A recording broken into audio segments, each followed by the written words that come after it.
Good evening, folks. Going to call the meeting to order here at 1 Academy Street, Tuesday, October 19th, 7 p.m. First item on the agenda is the Pledge of Allegiance. Please join us. I pledge allegiance to the flag of the United States of America and to the republic for which it stands, one nation, under God, indivisible, with liberty and justice for all.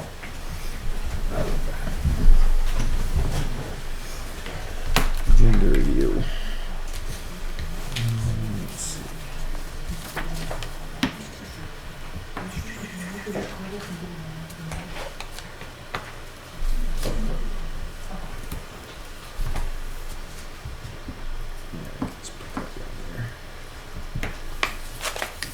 I think I'm good. You got anything for agenda? No additions. Nicole? I would like to add to the agenda the appointment of Lisa Wilda to the Swanton Rec Board of Directors. Okay. New business, probably. C. Yep.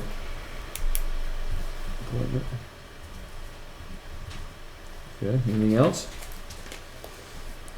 Nope, thank you. Okay. Earl, anything? No. Kathy? I'm good, thank you. Ed, you good? David, you got anything you need change? Yeah. Under 3, law enforcement, Yep. talked to Jim Benson today, and he said the September report was given last month, Okay. when we had the 3. Take it right off then. Yep, and, constable position, Mr. Parr, I spoke with him by phone today, he said he's Not gonna be here. laid up with a bad cold for the Okay, last 2 we'll days. take so- that off the agenda then. And 5A, you need a motion for that one, and there are Yep. folks from the planning commission and Yep. zoning here for that. Okay. And expenditures will be done tonight. Yep. Anything else? Mhm. All right. Super. I hear a motion to approve the October 5th regular select board / Zoom meeting minutes. Move. A second on that? I'll second that. Any other discussion on those minutes? All in favor, signify by saying aye. Aye. Opposed? Ayes have it. Public comment. Anybody got anything to comment on that's not on the agenda?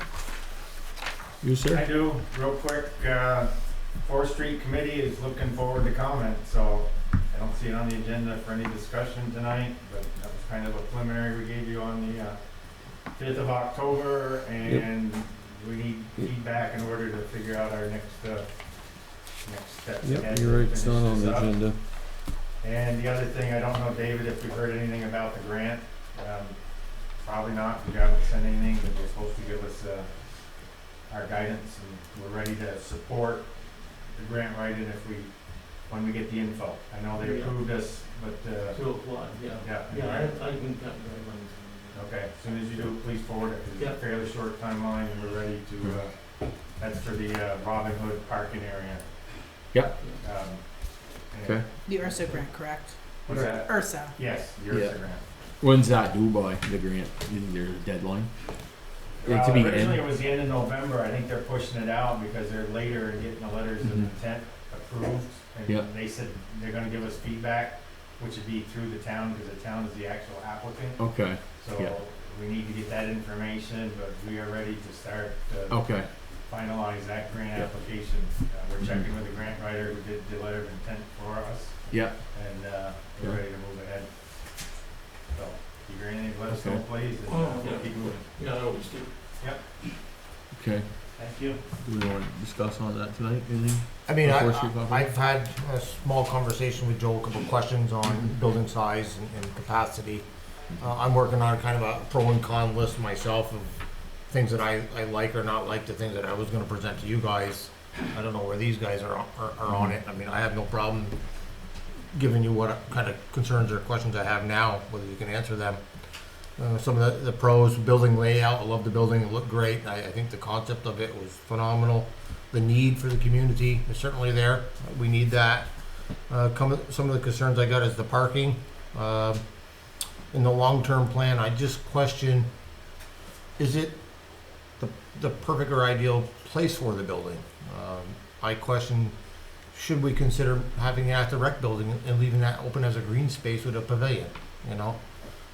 Some of the questions I have, you know, the parking, the concern with the parking is if the parking lot is full for a benefit or whatever is going on, if a bus pulls in there, how would a bus drop off and get out without having to back out of there?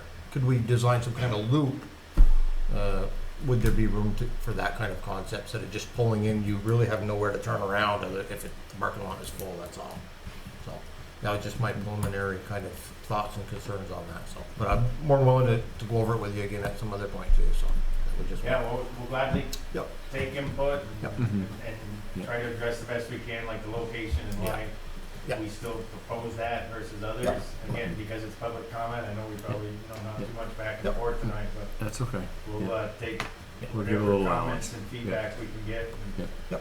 No, absolutely. And I'll just add, I kind of echo what Mark said. That one of my concerns was space as far as parking and that stuff.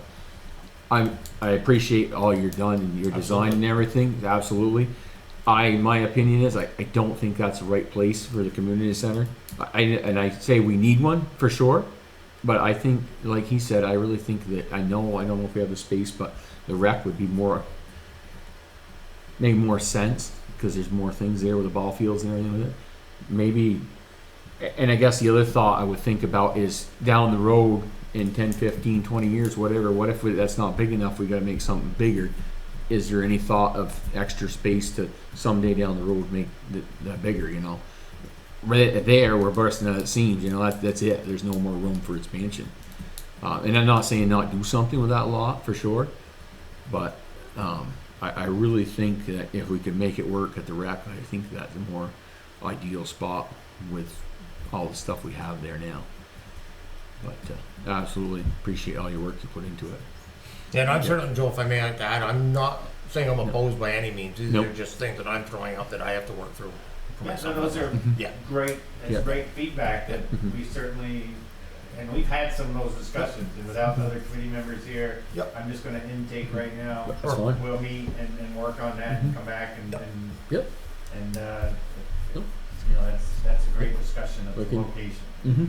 And what I'd really like to Yep. do probably then is schedule a meeting where we actually Yep. hash that around and Yeah. have members of the Mhm. rec here as well. Yep. And the fourth committee and the select board Mhm. have that discussion and then take that input and decide what we do. We can put you on any agenda we need to. So. Yep, absolutely.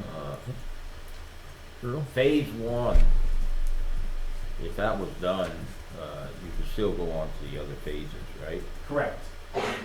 Yeah, the intent was to do something while we're chasing grant money and funding, because that's a big spend. Phase one's relatively cheap and could be done as community work and some expenditure of public funds. Phase one would include the environmental issue there. There's a small brownfield or something that's, My recommendation, Earl, and change doesn't Yep. like my source of funding necessarily, but Yeah. because that contamination occurred when it was the town highway garage. Yeah. The amount of money involved, if it still stays in, 10 to 15,000 range, to me, that should be a highway expenditure. Yeah. I was a highway guy, so I'm very sensitive about highway funds, but I think that there's some carryover sometimes and things where highway money could be used to start that. And I wouldn't wait until No. you decide to go forward or not with Mhm. other parts of phase one. I think that brownfield should be, Mhm. it's gonna take a while, because they're gonna tell you, you gotta have someone come in and resample everything. Yeah.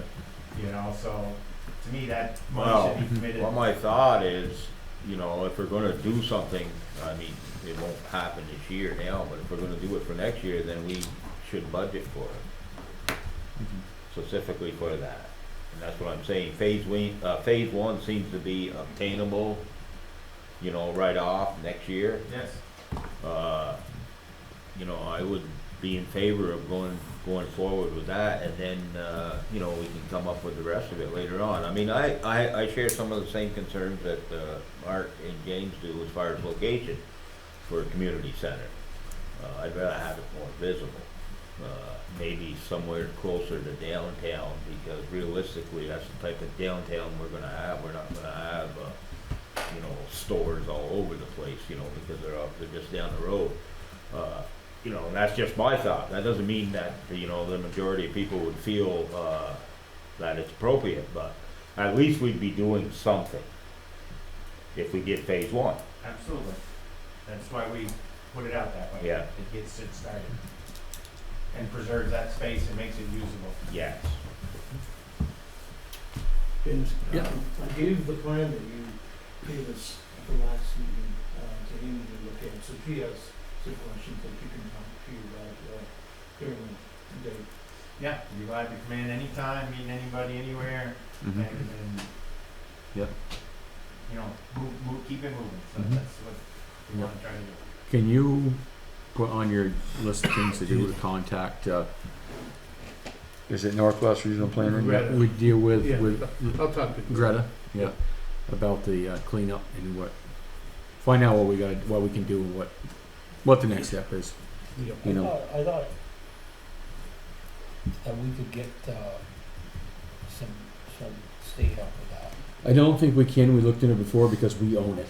If we sold the property, the new owner would be able to get that funds. I know when Joe was on the board, we looked into it. All right. Yeah. Yeah. Even with some of the new brownfield funds, they're being released with Maybe, the ARPA well, that's why we funds. should ask that, maybe there's something different there now, but yeah, let's look into it and Yeah, put it on your wish list. a few years Yeah. ago, she estimated that it will cost around 9,000 to Yeah. get out, take it out to Probably Qualified, 29,000 now, so. a solid waste hazardous Yeah. landfill. But if, yeah, I'm sure the All costs are going up.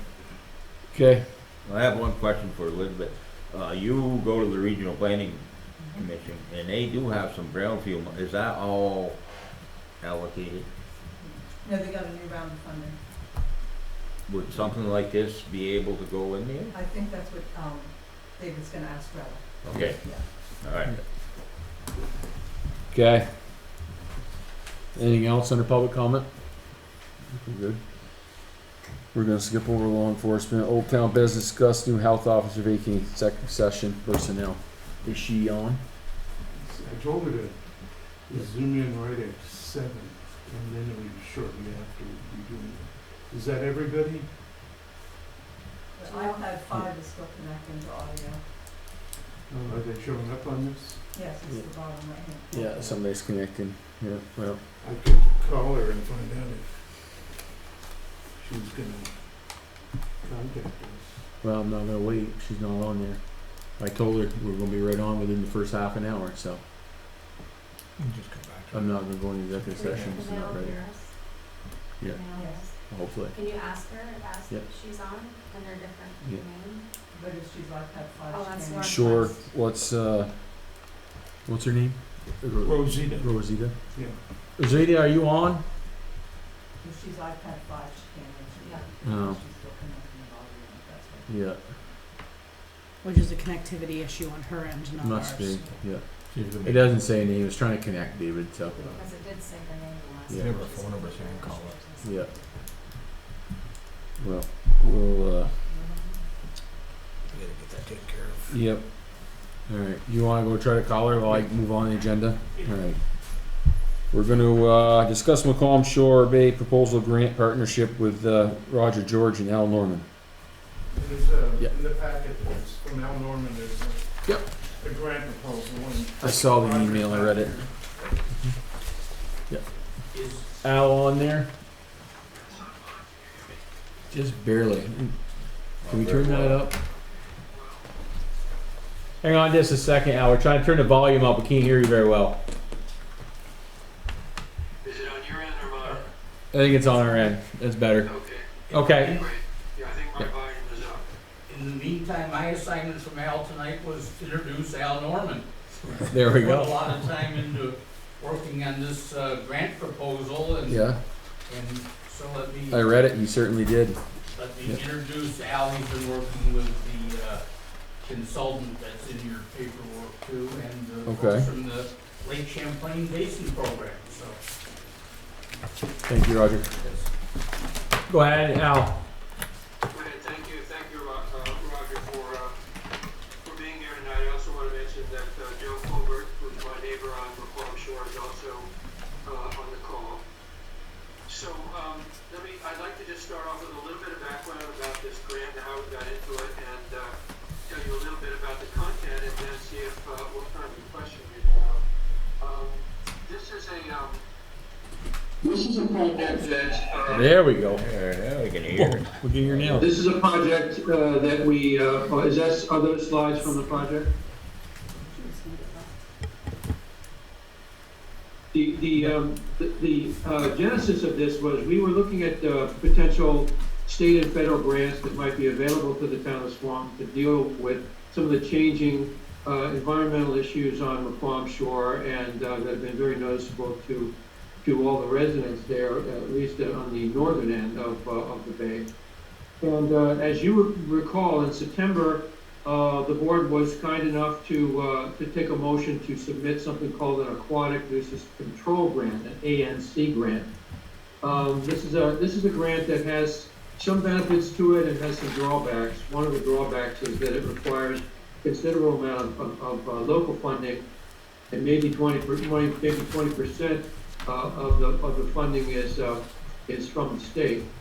So in our research that we were doing about grants that were available, we had spoken with Kim Jensen from ANR and Meg Mosley from the Lake Basin and Champlain Basin program. And in the course of those discussions, both of those state officials suggested to us that we take a serious look at something called the Lake Champlain Basin program. When we started to do research on it, realized right away that there were some distinct advantages for the town of Swanton in pursuing this one. And let me just say that I gave the town administrator, Jaskevich, a copy of this proposal yesterday. I don't know if you... We all have it. Yep. Oh, you have it? And I've read it. Okay, great. So let me just run through it briefly. You'll notice that the title is Macquam Bay Ecosystem Aquatic Littoral Species Control Management Plan. So the word littoral refers to, is a synonym for shoreline. It means anything that's along the shoreline. This grant title reflects some of the things that the project's trying to do. It's not only excuse me, a bit of research, but it's also some issues of how to control the aquatic species, particularly invasive, and then a management plan that comes out of it, which deals with a number of things. And I'm going to run through the tasks. That there are 7 tasks that we came up with.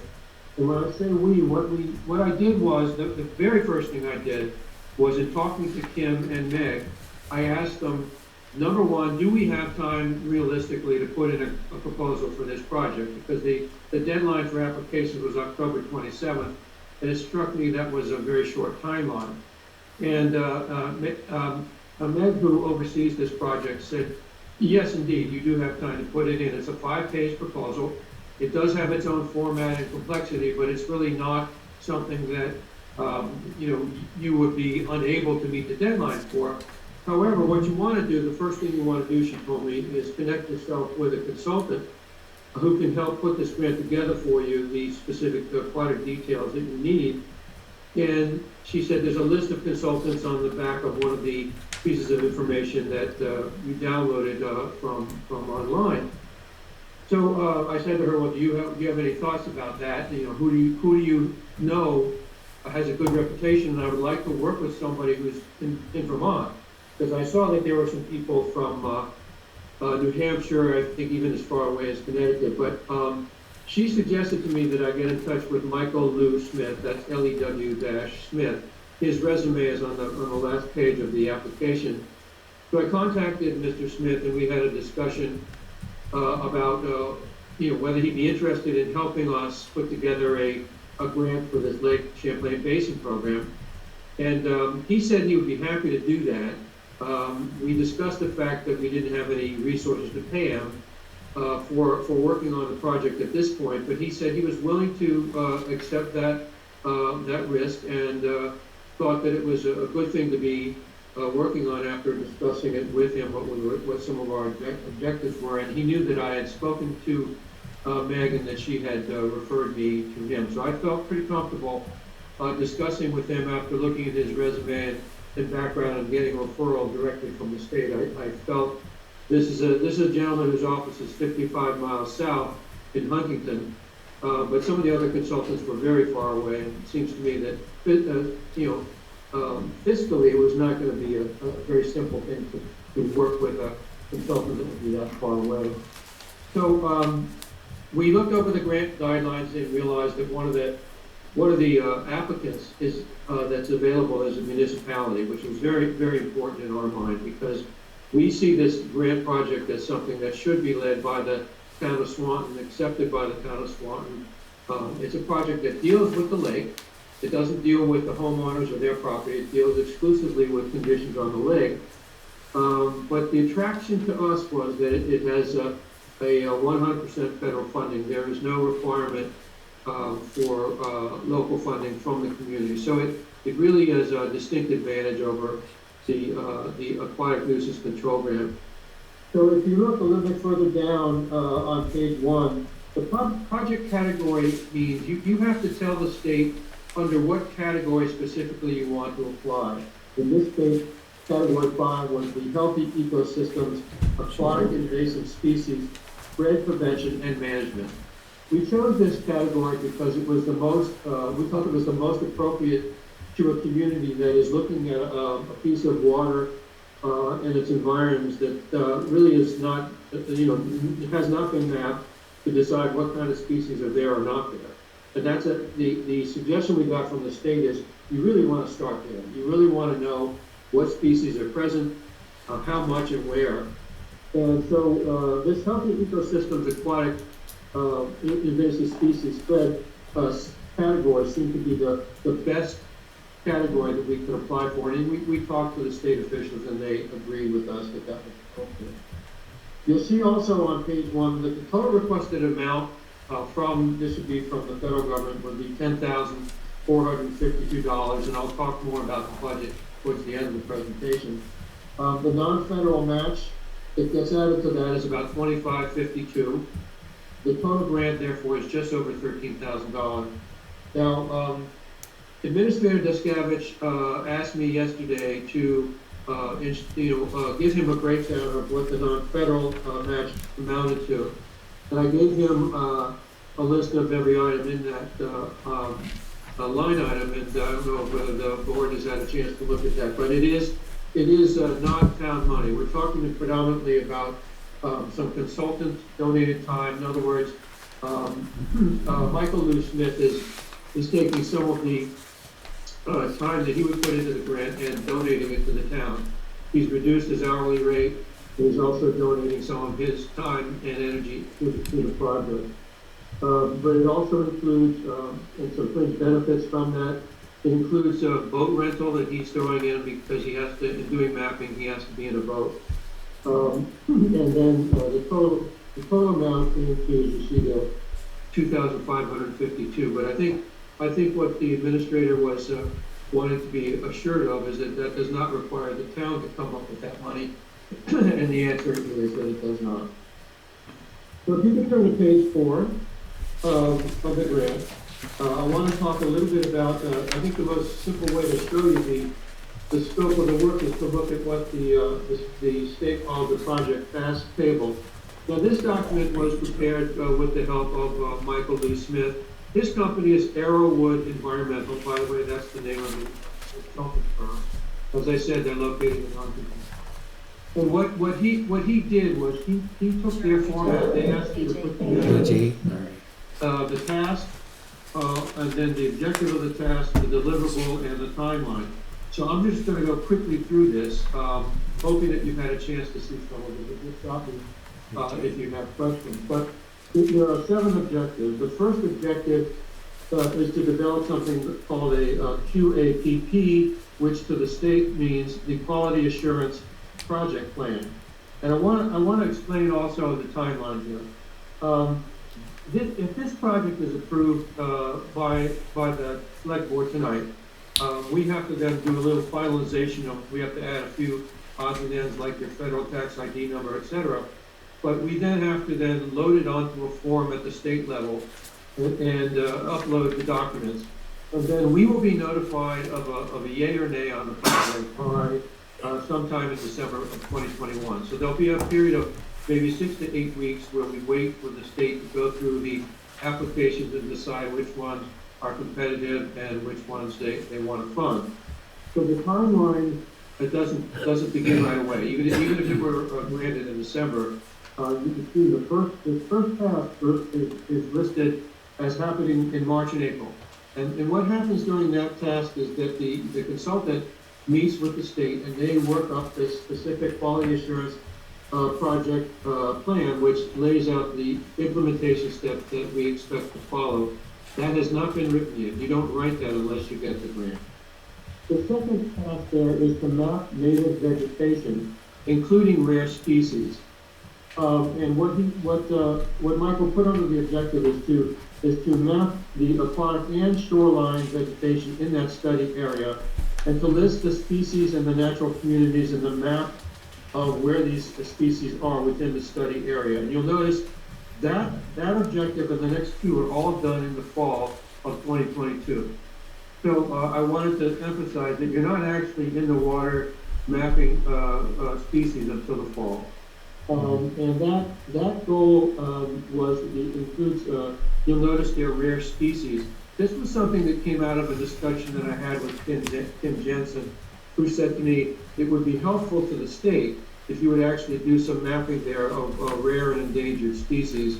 Rare, they call it RTE, rare, threatened, and endangered species, because we have, as you know, two very large wildlife management areas, the Missisquoi federal project, and then the Waupun Shore Management Area, which is to the east across the road from where all of us have residences. So they wanted to look at if there were RTEs in the area, they would love to know about it. So they asked us if that was something that we could put in the grant. And when a potential grantor asks me to do something, I usually pay attention to it. The third task is listed there. It now moves to the non-native species. This will be what they call the invasive species. The aquatic invasive species, or AIS, is the acronym for that. And as you see there, the task objective and the deliverable are very similar, and the time frame is very similar. This is also mapping that's done in September, and you end up with a list of invasive species and where they are and where they're distributed and what kind of assortment. So you're talking about, you have the native species of the milfoil, for example. Northern milfoil is a native species. Eurasian is not. So you're going to be getting a list that looks at all those different species and where they are. And then the other thing that we talked about with the state was mapping lake sediments in the area. This is, you end up, again, similarly, with a map of the lake sediments and how much, for example, how much phosphorus is there, and any of the cyanobacteria. You know, what kinds of things are we finding in the sediment, which should also be helpful to the ultimate management plan about how to deal with the sedimentation. I mean, you look not only at species, but you're also looking at sedimentation. And then you get to. Oh, sorry, there's a numbering problem there. That should be number 5. You're looking at quarterly reporting, and so number 7 would be actually number 6. So I'm sorry, that's a numbering issue that I think the reason that's there is that there's a numbering gap there. That we originally had in another goal here to do what they call a boat breeder program, which I was very interested in. It's a project you may have seen elsewhere on Lake Champlain, where boats that are coming in and out of the lake are inspected by people who are looking for invasive species. But when I talked to Kim Jensen, she said, I don't really think that makes sense for you to put into this grant at this time, because number one, in Lake Champlain, all the boat breeder programs are done by state workers. I wasn't aware of that, but she said, we don't use private people to do that in Lake Champlain. And you know, if you're talking about Lake Bomoseen or some other lake, then you're talking about people that are probably brought on by the local municipality or a private nonprofit. But anyway, she said, that's one issue. Second issue is that I'm not sure you have the volume of boats going in and out at that location on Palm Beach to justify looking for that in this project, even if we were going to let you use your own people. So anyway, after having a discussion with her, we removed that. I'm sorry that number 5 came out instead of 7. Good with number 5. For number 5 then, and I'm gonna make that change on my copy. Number 5 then is the quarterly reporting. This is done by the consultant. He presents a quarterly report that says what he's been doing. You know, what's been happening in the quarterly report, the first 3 months, second 3 months. And then what we're saying is that it tells you when those reports are due 10 days after the close of the quarter. One of the things that we propose doing, which I think is important, is we want to have some stakeholders involved in being briefed by the consultant. When I say stakeholders, I'm talking about people who live by the McClom shore. I'm talking about town officials, anybody who wants to be briefed by the consultant to go over the quarterly report. What's in it? What are the main findings from the research done so far? And for the residents, for example, I'd be happy to be part of that. And I'm sure that Roger and others on the McClom shore will be happy. This is our donated time. This is not money. This is in-kind contribution. The reason we're doing this is twofold. One is to make sure that residents, stakeholders are apprised of what's going on and are able to ask questions and find out what they think is happening.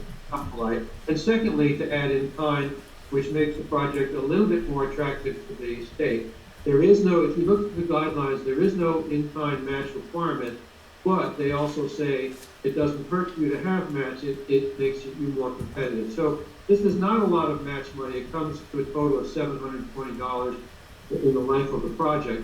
But we thought it would be important to involve stakeholders and to have those stakeholders donating their time to review with the consultant the quarterly reports. And then finally, number 6, you've got a final report and maps, and what you get from that is the consultant summarizing the field data collection, presenting the maps in their final form, and then importantly, beginning to assess management options. And that also includes the output being the final map and report. And you'll notice the timeline there. So we're talking about December of 2022. So in other words, from 12 months from the date that we're notified that we have a grant, the final report is in the hands of the state. And then finally, the final comment that I want to make is on the budget table, which is on page 5. And I want to just highlight a few of the key budget items that make the project budget stick together. And you'll notice that this is a format, by the way, that we don't make up. This is the format. The budget table and the budget justification are a format that was designed by the state. So these are uniform for them when they go to review these. But this involves a task column, and then you have to break out, in this case, the tasks, and the task numbers you'll see here are total of 6, which is correct. But you've got things like your personnel and fringe and travel and so forth. So the important thing I think that I wanted the town to be aware of is that we have budgeted $500 for the town for grant administration. Now, you know, obviously this isn't something that the town of Swanton is going to get rich on, but we felt it was important to include some funding that would be compensating the town for the time that's spent talking to the consultant, talking to any of us, who might be involved in the project about any reports due or what does this mean. That any time like that should be compensated. And you'll find that $500, you can't look at this budget and find it without my telling you where it is. But if you look if you want to circle it, under task 5, under quarterly report, that $250 at the top is yours. And then in the next column, task 6, final report, in the $2,800, there's another $250. So the town would be receiving $500 to use towards the cost of monitoring the grant. And the other thing I wanted to say is that if you look at the bottom of the total budget, the last three columns, there's three numbers there. Those track back to what I said earlier on the front page about the total grant that gets submitted is for $10,452. That includes some indirect funding, but that is not what the actual consultant from Arrowwood gets around $99.52 is their total. And that's important because we are able to use this consultant without going through any federal competitive bidding process, which can take a long time, can be very complex. We're able to use the consultant who was highly recommended to us by the state and who has worked on this proposal through this budget process. And so in the budget, you'll see that the total grant to basically the feds is $10,452. The proposed match of $2,552, the administrator has the line-by-line breakout of that, and as I said, most of that is the consultants donated in kind, but not in kind, it's actual value. And then the total budget for the project is $13,004. If you're looking, for example, to the in-kind from the neighbors, that would be found in the column that's marked proposed match. In the very top of that column where it says 1,700, that's inside that is $720 an in-kind match from people like myself or Roger who are offering to spend time quarterly reviewing this grant with the consultant. Mm-hmm. So that's basically it. I'm pleased that we were able to put this together so quickly. We had about a week and a half to do this, it meant pushing some other things aside. But I think this is a reasonable proposal. I don't know what the state will think of it, but we did have some of the goals that you see listed here were actually outlined. If you go back and look into there was a September 24th memo from Kim Jensen, who didn't have to do this, but she very kindly spelled out some thoughts about what she thought would be useful in a grant from the town of Swanton. So to some degree, we were guided by a combination of an experienced consultant and some helpful thoughts from state officials about what they would like to see us doing, and in the case of the rare, threatened, and endangered species, something that would actually be useful to them. On the last page, there is a resume from Michael Lou Smith, who apologizes for being unable to be here, but he is doing his job. He is out in a boat somewhere in Vermont, actually doing mapping. So he told me I would love to be able to join this evening, but I don't have internet access where I will be. But he responded to every question that I had. He responded very quickly. Good. And we were pleased to be able to find somebody of this caliber. So thank you for listening to this presentation. I would welcome any questions that you have at this time. Thank you very much, Al, for putting this together. You did a great job. Appreciate you doing that, and also your help, Roger, too. I don't have any questions. Do you have any questions? No, I think it was well laid out. To create a baseline on something like this is important. Positive step going forward for the residents and the town as well, so I think it's a good start. I agree. I would just add one thing real quick. When you talked about the quarterly meetings, probably could do those as one of our select board meetings, as a quarterly meeting if we needed to do that. That way it could be open to the public and anybody could attend it that would need to, people that live down there or whatever. Probably the Sounds good to me, yeah. I like that idea. I think that'd be the simplest bet. So, anybody else got any questions? I'll entertain a motion that we apply this grant. On page 4 of the packet, about the middle section, he proposes a motion. Oh yes, I did see that when I read that last night. I'll find it. Somebody want to make that motion when we find it? Yeah. Page 4. The packet, page 4. Packet. Church wrong pew here. We'll get there.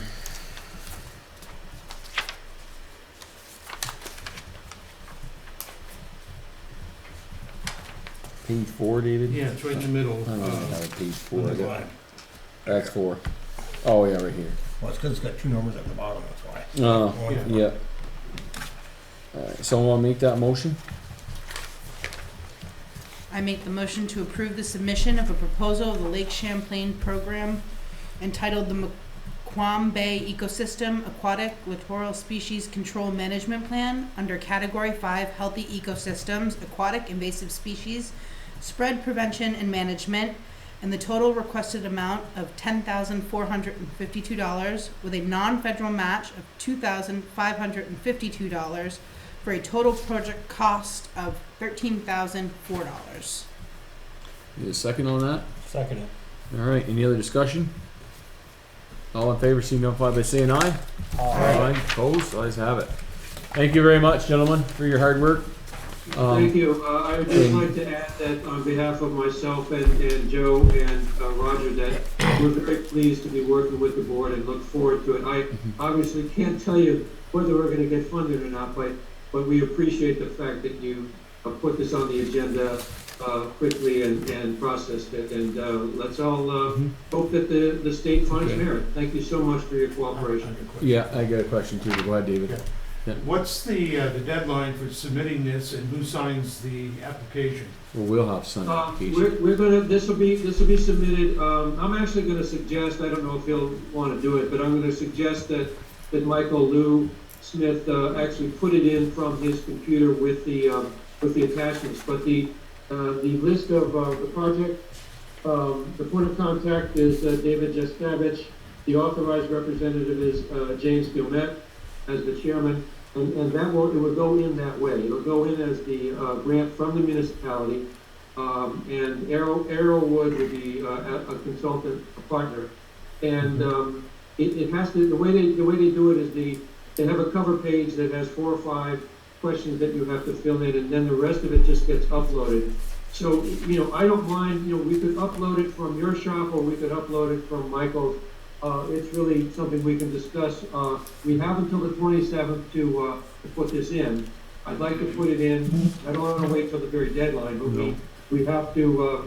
I talked with David about the fact that we need to add a federal ID number and a DUNS number. But other than that, I think we're pretty much set to upload this. So that's how it gets done. It can happen. As I say, it could happen from David's desk, it could happen from ours. The only reason I suggest Michael is that we actually have he sent a PDF to me that I've passed on to you, so it's not too difficult to do. There's as I say, there's a few things you have to upload and fill in the blanks. And we're happy to do that if you'd like us to, or you can do them.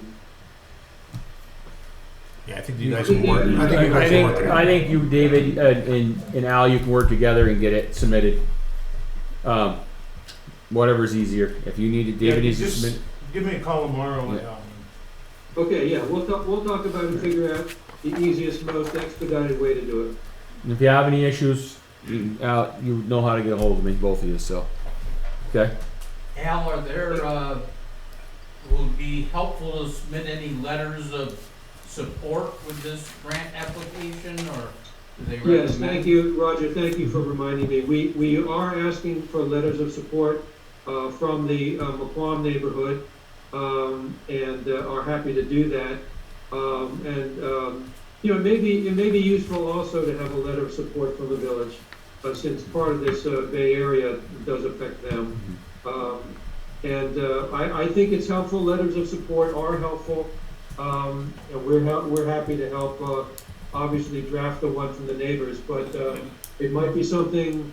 I know Roger has talked to village folks about this general topic of grants, and I think it would enhance the project to have a very basic, simple letter of support from the village. That's up to you.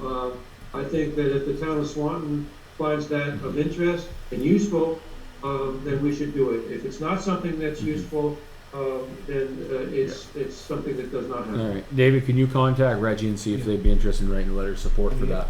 Okay, that'd be good. All right, you're all good? We're all set. Okay, thank you very much for your time. Thank you. Yes, thank you. Thank you. Good night. Yeah, good night.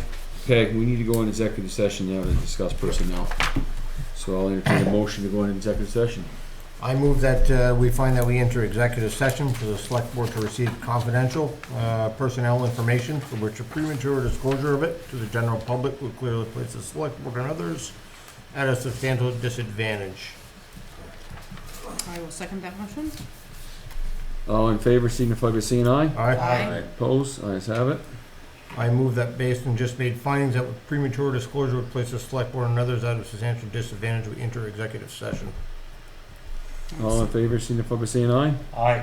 Opposed? Ayes have it. We're now in executive session at 7:48. And a motion to come out of executive session? Make the motion that we exit executive session at 7:59 PM. Second. Any other discussion? All in favor, signify by saying aye. Aye. Opposed? Ayes have it. Now I'll entertain a motion to recommend. We get to recommend Rosita Smith for the new health officer position. I move. I'll second that. Alright. Any other discussion? All in favor, signify by saying aye. Aye. Opposed? Ayes have it. There we go. Thank you very much. Thank you very David will much. get in contact with if he needs to do the letter. Yep. He'll let you know. Thank you. Okay. Have a good night. Thank you. Thank you very much. You too. Bye. Get back in order here. Newtown. Yep, that's what I was thinking. Discuss and sign a municipal planning grant resolution 12. I think Amy is gonna, and Ed are gonna. Looks like Ed's got it there. Okay. This is basically coming right from our last one. The planning commission putting forth a municipal resolution to the select board I'd like for to approval find something that's to back. apply for the municipal planning grant valued up to $20,000 with 10% matching funds from the town of Swanton, 2,000. The grant will assist the town to update the existing plan and begin to form committees throughout the town of Swanton to discuss what topics should be addressed in the new municipal plans. We've got 6,000 people in town, we must have some new ideas. There are things that maybe we should correct that have been going on for years as well. As mentioned in previous meetings, the need for recreational opportunities and senior housing are large priorities to address in the new municipal plan, as well as the Southern Growth District. That's been out there 20 years now, and I think there's 2 buildings. Still growing corn. Yep. They raised a lot of corn in the growth district. Yeah, it'd be nice to see something else there. Anyway, Yep. those are things that we need to take a look back at. Other topics that we have among ourselves started to address during the meeting are the continuing piles of trash and junk vehicles on people's properties in the community. I know what's one person's trash is somebody else's ball. But when you go to buy or sell a house, you know, it takes a village to raise a child. Yeah. It also takes a village to help you with the sale of your property. If your neighbors aren't taking care of theirs, there goes your property pretty darn quick.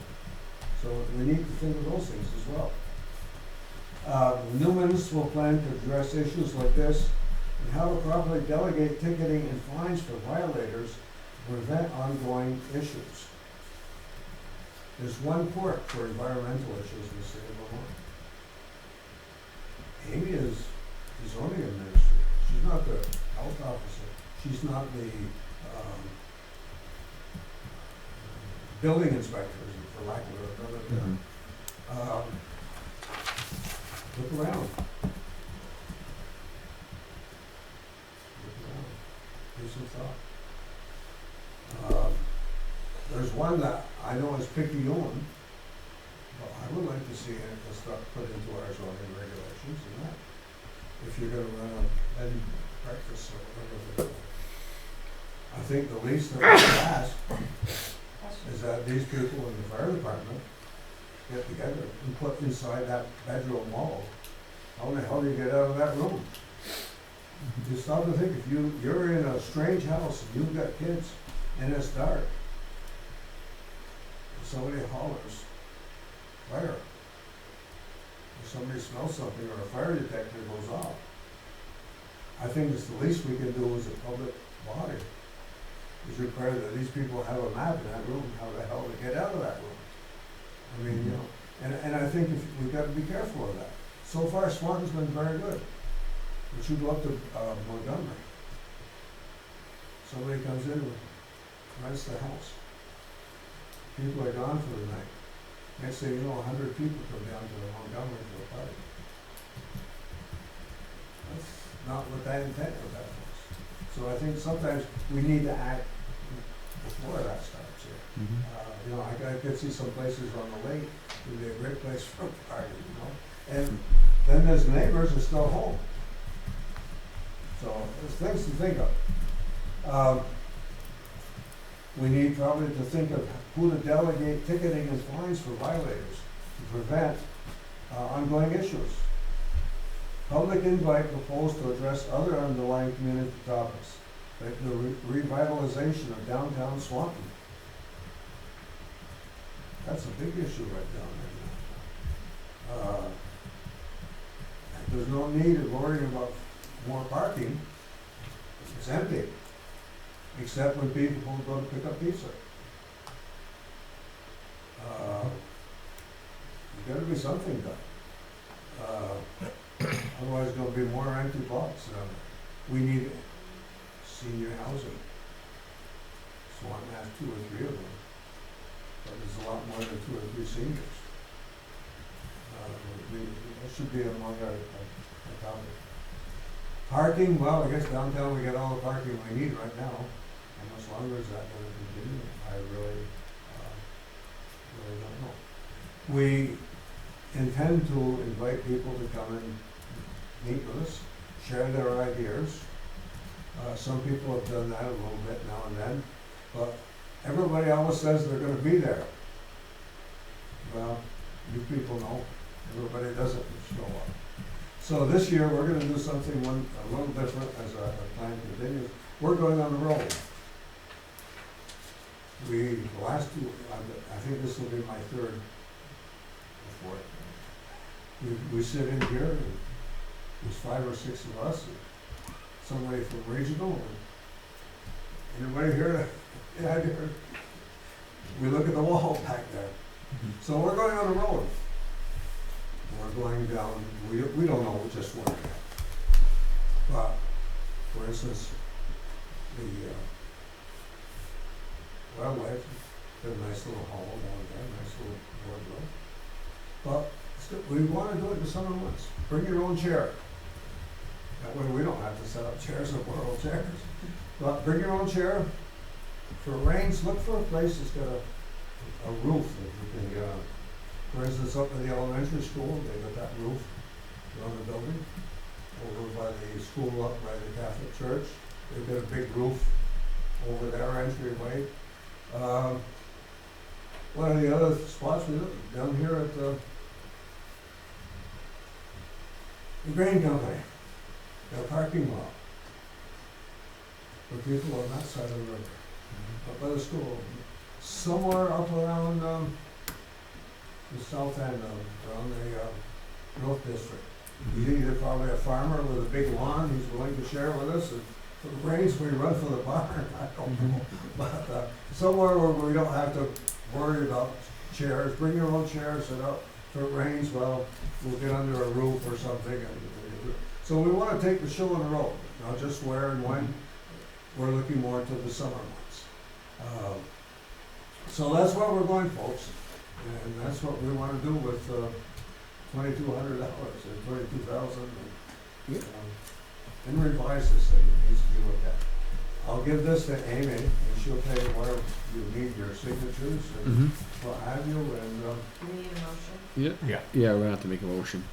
I'll entertain someone make a motion. I'll move that, we apply for this grant. What's the name of it again? Say it again, Amy. Municipal Municipal planning planning grant. Yeah. Planning grant. Okay, I don't know if there was an official title. In the amount again that we're applying for? In the amount of 22,000. 22,000. No, 20,000 with a 10% match. Okay, 20,000, 10% match. 20,000 with 2,000 match, okay, that's one of the questions I was gonna have when What's you got it out on the floor. Well, what's the deadline? November 1st. And the motion should state that it's for the updating of the town and village municipal plan. Mm-hmm. Did you have a motion? Yeah, Yeah. Earl made the motion, I need a second. I'll second. All right, any other discussion? All in favor, see? Whoop, sorry, go ahead. This is a town and village plan, you plan on requesting a legislative body meeting to discuss some of these options? Well, somewhere they'll all end up here. When the back packet gets put together eventually. And Lord knows, if everybody's got their ear to the grindstone, we hear something, you call one of us and maybe that may save another meeting down the line too. Have you approached the village trustees, and notify them that you're updating the, We intend to okay, let them know as well, we're up to date. you know, because they may have some thoughts too, you know? Yeah, that's right. They're working on some kind of grant, for traffic improvement, et cetera, you know, that might certainly be part of the plan. And our match is 2,000. Yeah. And that would come out of what you charge for zoning? Was that the plan, I don't or? know where it comes from. As long as it shows up regional, we'll be happy to get paid. Where did that come from? When will you get the grant? Is it for next year? Yes. Just have to budget it, you But- know what I mean? Cause we got a couple of them grants that we're gonna have to budget for it. Yeah. Okay, any other discussion? When is the match due? This ain't gonna start till next year. I don't imagine this doing So right now. you'll get an invoice and you pay 80. You get an invoice, we pay 20% of the invoice, 20%, so it's whenever we get invoice. Yeah. That's what I'm trying to say. So they'll send our question to the town, it's the grant. Well, the grant is to the town, we can. So it's like all of our other grants, so they'll Correct. come here and we'll pay the bills. Correct. Okay, that's fine. And the biggest part of this all goes to the salary for people who are regional. So, Yeah, we've done it before. And when was the last time it was updated? I'm gonna say 5-6 years. 2018. I was gonna say, yeah, sounds about right. Somewhere in there. We did the enhanced energy plan in 2000, and I believe. Now they're going to 8 2015 was years the rather than original, 5. yeah.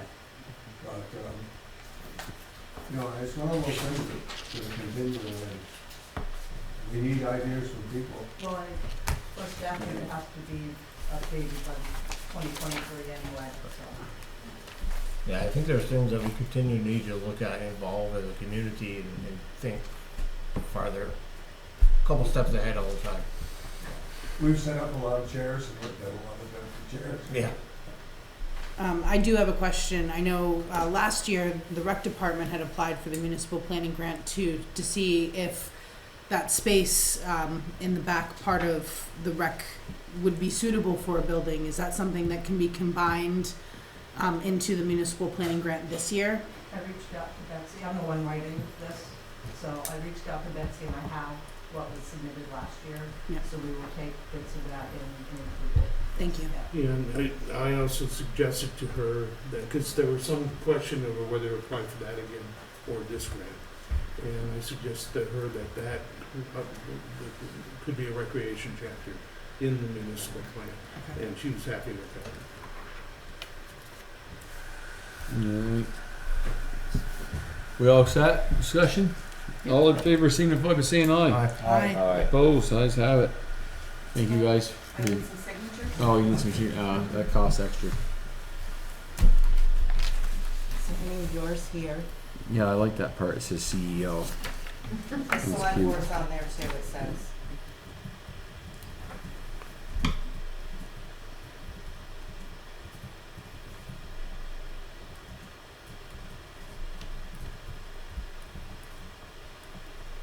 And the And next I- page. the next page. I gotta sign that too. Yeah, and everybody else needs to sign as well. Doesn't matter where though, I don't think. No. Okay.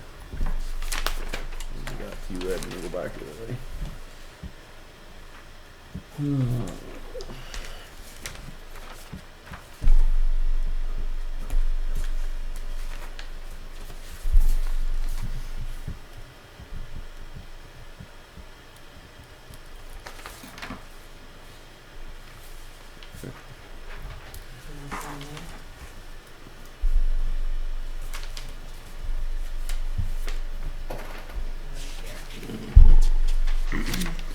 Thank you again, guys, for your work on that. Oh, next thing, basement foundation sealing discussion. I think David's got something on that earlier. Says 15, I don't think there's anything in there about it. Oh, sugar.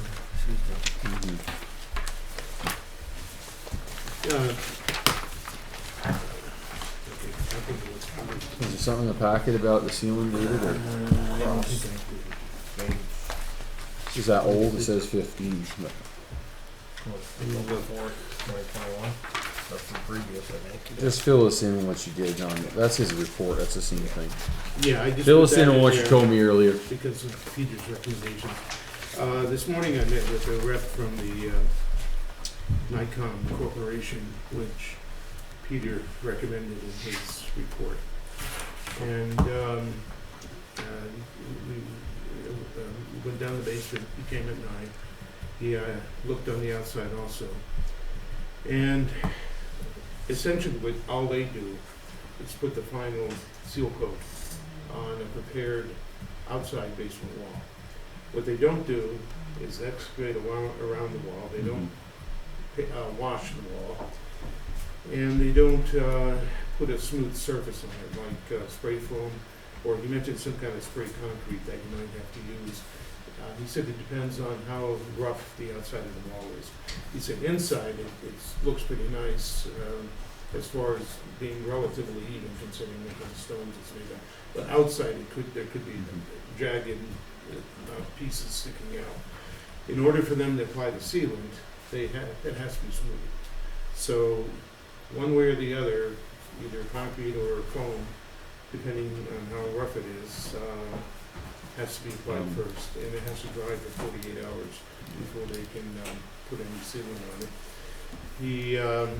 So those two things, the excavation, the cleaning, and later the smoothing, whatever is used for it. And he recommended that once we excavate a small area first, he'd come and look at it, and then ask Peter to be here to look at it, to further analyze what needs to be done. And once, those things have to happen first before they'll even come and put the ceiling on. The other thing he recommended was putting a footer drain in and directing it out to an existing drainage. We've looked at that before, but the problem is there's no place to drain it. Yeah, there is a drain over here, but I don't know what the bottom elevation is. The problem is the storm drain's not in the right elevation to drain Yeah. into it. So that would rule that out then. Yeah. And, Not necessarily. well, if you want to pump it, you Yeah. You'd have to have some But pump of some sort. if that is that much of an issue, and it might very well be, it probably would be a good idea to do a pumping system. Yeah, we'd have to talk to Reggie to get their permission Yeah. to put it in the drain. But I don't know, you know what the elevations are? I don't know the elevations. See, but we don't know. I'll have to ask. Yeah. We've that's had what- this discussion before, and in the manhole out here, I almost think it's too high for the depth of our foundation. But we'd have to ask again. I can ask Dean. But there's that little, that There's drain another that one goes in over the here, driveway. too. Can they go to that one? If it's deep enough. Yeah. That's the issue. It's gonna be deep enough. Yeah, we'd have to check Yeah. into that needs to be checked into. I mean, if you go back to Peter's report that you gotta excavate the outside of the building, repoint the stones so they're secure. So it makes more sense to me to repoint the stones on the outside, smooth the masonry, have the masonry smooth coat over the stones, so then you can seal the correct way.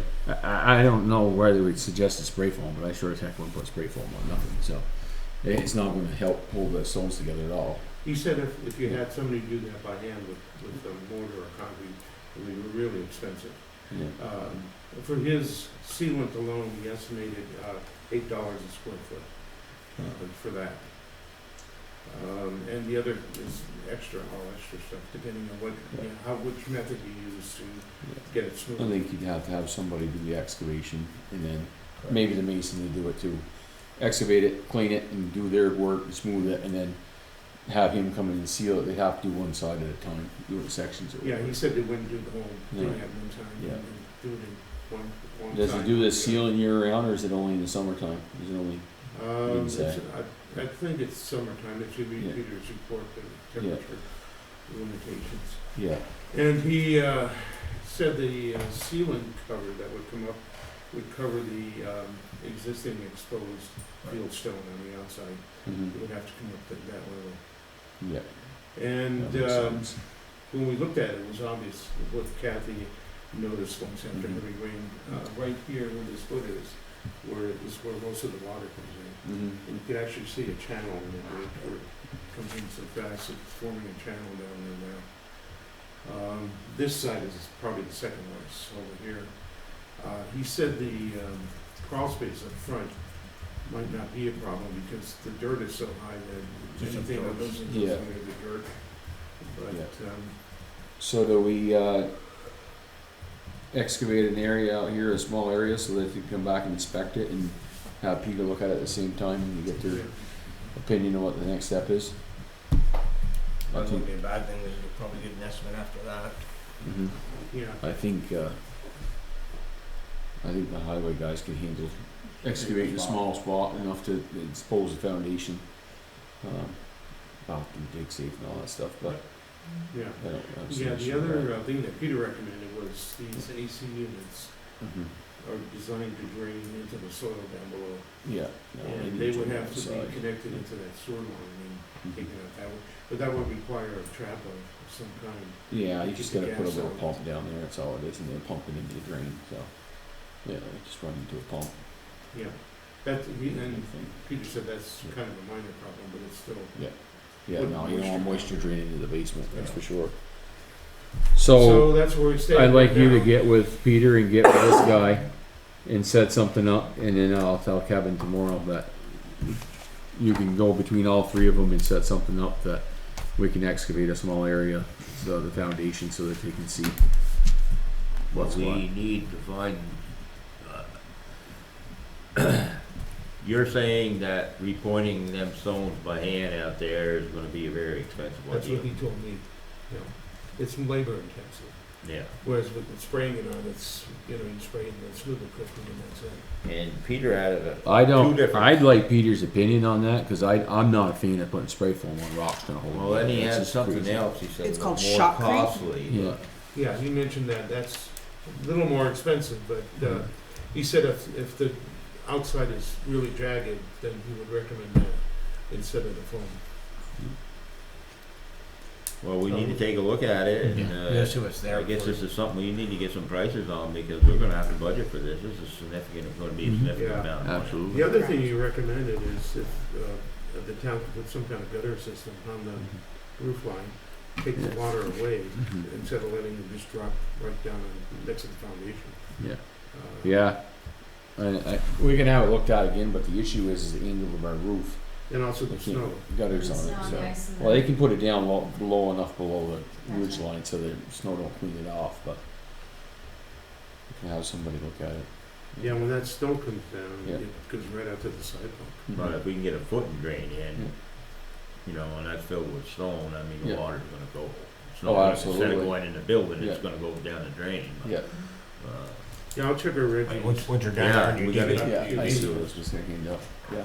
It's my lazy hand. Yeah, I don't wanna say too much, cause I need to do some research first, and I don't wanna look stupid on camera, but there may be funding that might suit this project that just came open. mm-hmm, So let me do a little research before I look stupid, and Yeah. then I'll come back and I'll shoot y'all an email and Okay. let you know what I find. mm-hmm. Okay. But we still need to find somebody else to do, Mhm. I mean, who's gonna do, if we don't do the spray, or, he's got two options here, spray or the other. Well, the mason that gave us the estimate doing the inside can do the outside. same Can do the difference. outside. And they do their own excavating, so maybe they can do both. The excavating, the masonry, and then then allow them to do the sealant as part of it. As long as they all understand what they're bidding on together, that would make Well, I can sense to ask me. him to be there when the others are there when he. Yep, They can do that. It makes perfect sense to me. So we're up so high in money that we're gonna have to end up putting something out for bid. Mm-hmm. Oh, I'm sure. Yeah. Yeah. No, but let's get it. Figure out what we're gonna do and get a plan, so we can figure out how we're gonna take care of it. So. All right, you got your homework, David? Yep. Okay. Appointment for the rec. We need to. I'll let you do that, Nicole. The Swanton Recreation Board of Directors would like to appoint Lisa Wilder as the new secretary. Lisa is a longtime Highgate resident who now lives in Swanton. Her daughter is an active participant of our rec programs and attends Swanton schools. Lisa approached the board in September with interest in joining the board, and the rec board of directors would be very excited to offer her the position of the secretary, in which Lisa has happily accepted with your appointment. Mm-hmm. Well, I entertain a motion to. I'll make that motion to appoint Lisa Wilder to that position. Second on that? Second. All right. Any other discussion? All in favor, signify by saying aye. Aye. Opposed? Ayes have it. Thank you. All right. Thank you, and please pass along a thank you to her for stepping up for the board. Absolutely. Economic development. So the CUD is the Northwest Communication Union District, and we have Sean Coleman from Northwest Regional Planning, and Sean Pio, who is the new Executive Director of the Northwest Communication Union District. And they asked to come before the board to give an update and then to see what appetite we had for officially joining the board. As you know, I've been attending some meetings on a casual basis, I guess, or I don't count basis, as somebody said one time to me, because I don't vote. I'm not allowed to vote. So anyway, they're here to do a short presentation, and I'll let Sean take it away. Good evening, everyone. Thanks for having us. Good evening. We have one moment, and I can pull up. See, you guys have a screen there, so that's very convenient.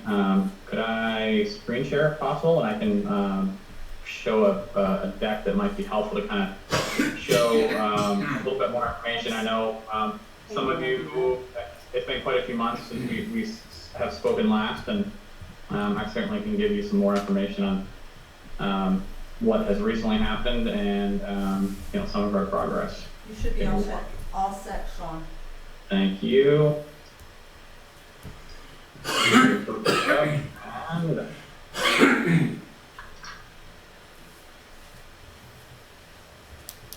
there we go.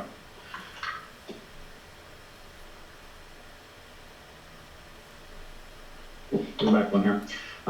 So the general purpose of the CUD is to establish universal broadband internet service,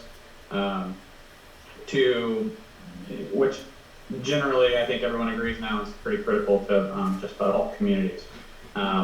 We despite the terrible pandemic, it kind of served this organization kind of a silver lining, and it really highlighted the great need for better broadband throughout the entire state and certainly within our region. How big is the problem? This is the current numbers of the communities that are part of our district today. We have about 14,000 premises or buildings within the CUD. Of that, over 2,000 of those do not have any connectivity at all, and over 6,600 do not meet the definition of broadband. So they fall below their standard of 25 megabytes download and 3 megabytes upload. So that averages out to about 47% of all premises within the Northwest CUD do not have adequate connectivity. Some of the things that we laid out here at the beginning, again, some of you may have seen this before, but I wanted to give you a little reminder of kind of the reason we're here and what we're doing. Our overall vision is to break the barriers for internet access for every community, Overall mission is to leverage partnerships, secure funding to connect Northwest Vermont via open access fiber to ensure opportunities for all homes, businesses in our region. Overall goals, universal access, everyone, in short, everyone has the same level of service. You don't have to worry about what street you live on or what side of the street you live on. Everyone will have the same level of connectivity. We feel strongly that fiber optic network is the technology platform that we should go with in order to achieve that. We want to prioritize the under and unserved residences first, ensure it's reliable, affordable, accelerate the time scale for access internet, where rather than relying on private providers to pick off these addresses over several decades, we feel that with some planning that we can address this within a 4-year window. Currently, this is the CUD's membership. Within here also we have Albert Village and Enosburg Falls, not represented individually, but those are independent municipalities within this map as well. Kind of a look back at kind of where we're at currently. Initially created in August of 2020, Enosburg, Fairfax, and Montgomery were the first 3 municipalities. They all voted on the same night. That was a fun experiment, trying to attend 3 select board meetings at the same time. We collaborate and still collaborate heavily. That's why Sean's here with me tonight.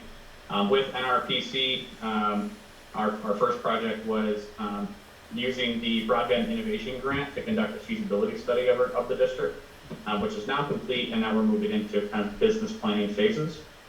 We completed a regional survey to assess, further assess kind of broadband need, deployed 19 free Wi-Fi hotspots. That was a project that we did in collaboration with the Department of Public Service. We did some collaborative work with Vermont Community Foundation, applied for lots of grants. We engaged heavily this past year with the legislature on several broadband bills, primarily H360, which allocated $150 million towards broadband needs, primarily to the CUDs. The CUDs have been kind of allocated or bucketed portions of that fund.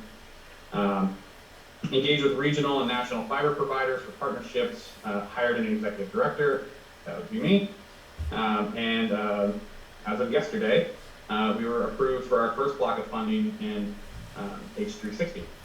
So things are moving along quite nicely.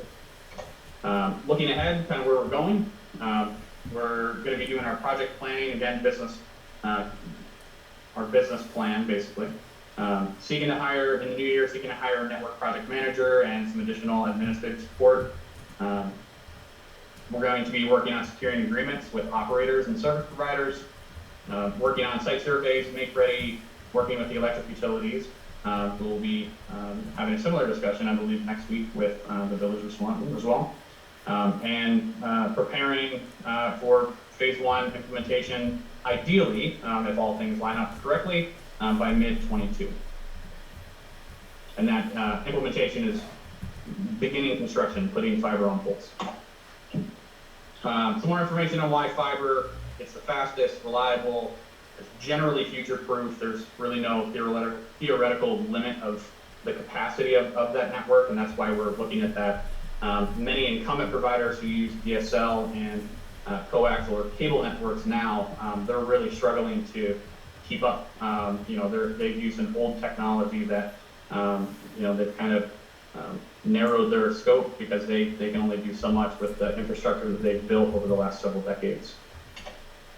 Open access, the best way to describe open access is, I'll use the analogy in the airport. The CUD ultimately would be the airport, and we would allow several providers to serve, become an ISP. We don't want to enter into the competitive landscape. We simply want to own, operate the network, but allow other providers, ideally several providers, to provide services to customers. There's a number of reasons why. The two primary are it lowers prices when they have to compete, as well as it improves the quality of the service when they have to compete. So those are kind of the two primary reasons why we're seriously considering an open access network rather than a single provider, which is pretty commonplace throughout the country and certainly here in Vermont. Questions at this point? I do have some maps that might be helpful as well. I did look at Swanton's numbers.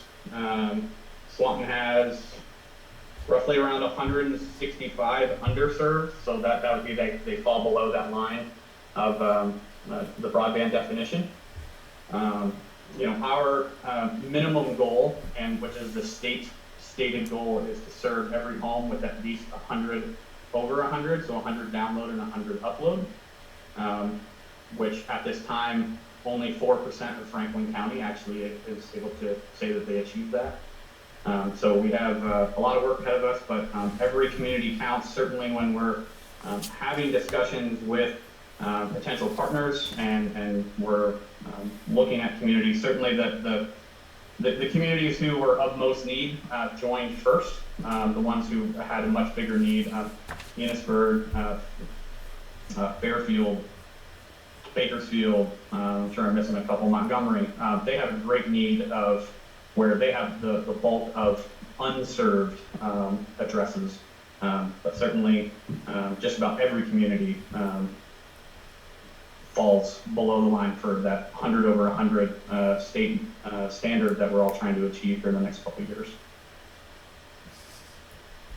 I'll just add, I think one of the things that Sean and I and the governing board of the CUD have heard repeatedly over the past 19 months from some of the communities that have some of the more mainstream ISP providers, Comcast, Consolidated Communications. First thing is, well, we already have broadband in our community. I don't think we really need it.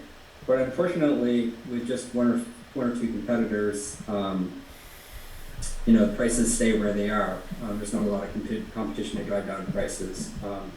The CUD has met with some open access providers out west where it's more common, so they have some familiarity and background with and actual data to support the competition model.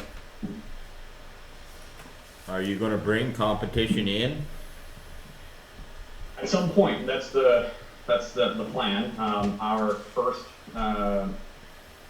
mission is to prioritize and get services to those who are of need the most.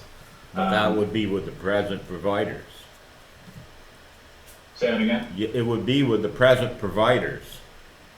Not necessarily. I mean, when we look to build out our infrastructure, and we look to do our kind of phased, build out, we're going to do it in a fair way, but certainly, with the onus being on prioritizing the under and unserved addresses first, because they're of most need. We'll certainly want to build out the entirety of the district, but we have to kind of do it in a strategic way where we're prioritizing. A lot of the funding that we're receiving from the state is contingent on that we prioritize those addresses first. So certainly that's where our focus will be initially. Yeah, I understand that, but you're talking about open access, that there'll be more competition. Yes. There'll be more Comcasts, but you're not going to be bringing in any new people right now. Then you're going to provide that service. Another Comcast. On our infrastructure, our goal is to work with companies, not necessarily Comcast, or certainly they're invited to the party, but they'll have to meet certain requirements that we're going to require providers on our infrastructure to meet. That universal service, affordability. They're not going to be able to just charge whatever they want. They need to provide quality service. It needs to be reliable. There's going to be certain standards that the CUD is going to dictate in the terms of their agreement that mandate that they achieve the same level of quality that the other providers are doing as well. But you don't have a lot of other providers, that's the issue. Well, one of the things too is that we're required to work with ISPs, internet service providers, based on the funding, the legislative funding, the ARPA funding that's coming down, that the CUD is receiving. It is an actual requirement. they're gonna have to report, I say we, but it's the CUD that's gonna have to report on it and show the data to back it. And there are other fiber companies in the state that aren't as familiar in Franklin County as they are in other areas. We have MC Fiber right now is doing build out, and they're in Fletcher. They're coming up through Underhill, Fletcher, into Fairfax, I think is next. So they could be a potential competitor. Sean, can EC Fiber? Yeah, there's, I mean, certainly, there's more than one fiber provider in the state. I mean, one of our objectives over the next probably 6 months is certainly to nail down those agreements. And we've had a lot of kind of introductory and discovery calls with, both regional, state, and national providers to look at different opportunities and what makes sense for our district. But I would have to say that we certainly have a good level of interest from those providers to work with us. I mean, the model of what we're doing is different for a lot of providers in that they're used to building it themselves. The reason that, certain incumbent providers charge the rates they do is because they built the infrastructure themselves and it costs so much. So they're intrigued by this model of the, basically local municipality, the CUD, actually building, doing the work, getting it constructed, actually operating the network, and simply leasing access out to them to be the provider. That's how they're able to provide much more affordable and reliable services. And I think with the level of funding and interest in broadband right now, you may not be seeing it yet, but it's a tidal wave that'll be coming through. And this is a way for us to get ahead of it, or I see it as a way for communities to get ahead of it and have a voice at the table. And there's no cost to the taxpayers. They'll never go to it's in legislation that they can't actually go to the tax base to ask for money. So it's essentially no cost to the municipality or the taxpayers of the municipality. We all pay. Are individual businesses and homes gonna have an option of who their provider is? That is our end objective, is that every home will have several providers that they could choose from. Every home, every business would have a choice. And you did say that the municipalities would be responsible for this, but you're saying it's not gonna cost us any tax dollars. The municipality and being the CUD. The CUD serves as a government entity. We are technically... like the solid waste district. Correct. But as far as the members of that, the member municipalities within the CUD aren't on any sort of financial hook. It's in statute that we cannot ask the individual municipalities to contribute tax dollars. We're strictly funded through grants, private loans, and municipal bond, revenue bonding. So there's no cost to the town to be a member of the communication district? Correct. Simply appointing representatives and a little bit of time at meetings. This is Mark. I think it was maybe a year and a half, maybe not quite 2 years ago, I think, when you presented before. I think it was relatively new, maybe certainly us, and we were kind of, let's understand and learn it a little bit more. I think, as you said in the beginning, COVID really opened some eyes up. So I know a lot of school people or kids that were trying to do it from home really had no access, and it really hurt that part of it. So I certainly think that really opened the government's eyes to say, hey, we really need to help fund this because we need that option for people out there. So for me, I do support it. I think there's a need. I live within the village and I have no problem, but I think there's a lot of outskirts, even of Swanton, that really could use the boost, definitely. Yeah.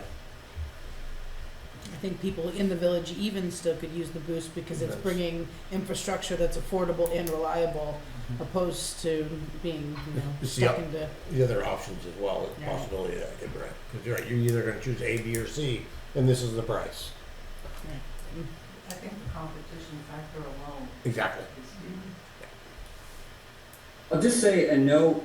I think, and this kind of hits at the spirit of the CUD about the competition factor. There is a local ISP, Franklin Telephone. Yeah. we're gonna be, we're not gonna looking to go into Kim's territory and Karen her family, that's not what it's about. We're hoping to get the town at the table, Kim at the table, and talk about what areas she's trying to get to, and maybe work with her group, and her company, and try to find ways that where we can all work together to get those people who don't have service, those elderly people that don't have to drive to Northwest in February, and those kids that don't have internet access at home when they have to remote school, and businesses that can, or towns that can bring in people that can, work remotely but live in the area and pay into the tax base. That's what we're looking at. It should be community based, and we're not going to disrupt. They're not looking to disrupt. The small ISPs like Franklin Telephone. That's certainly not our. If anything, we would love to. They could very well potentially be one of those providers, and they could serve a much broader service area than what they currently are. Again, there's we've gotten quite a lot of interest from quite a few potential partners on this, and because they don't have to independently go out and build this. They're simply leasing the space, and they can potentially serve a much larger base than what they're already doing. So I think there's some potential there for a very local company to as well be a part of this. Fair enough. You want to make a motion? You want to make a motion to I'll make the motion to, that we join HUD. If there's no cost to the taxpayers at this time, I think it's something we certainly need to entertain. Second. Second. Any other discussion? All in favor, signify by saying aye. Aye. Opposed? Ayes have it. Thank you, gentlemen, for your presentation. Who's gonna be the Done, representative? who's gonna represent the town?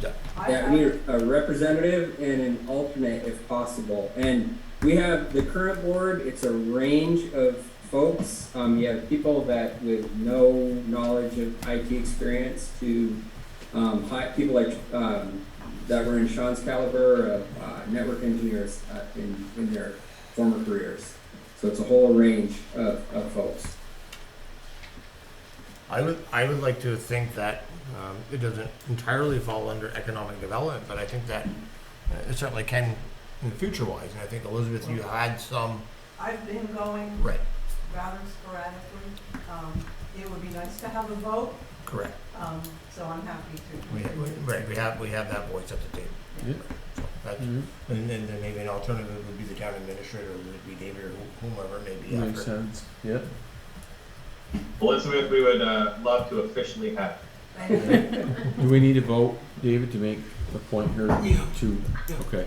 Yep. Entertain the motion. Well, did you vote on the other motion? We already did. Yeah. All right, I'll move that we appoint Elizabeth to the board, and that David, for the time being, would be the alternate. I'll second that. All right. Any other discussion? All in favor, signify by saying aye. Aye. Opposed? Thank Ayes you have again, it. gentlemen. Thank you again. Thank you. Have a good night. Thank you, Thank you Elizabeth. so much for your Thanks, time. everyone. All right. Good night. Good night. Expenditures. Do I have?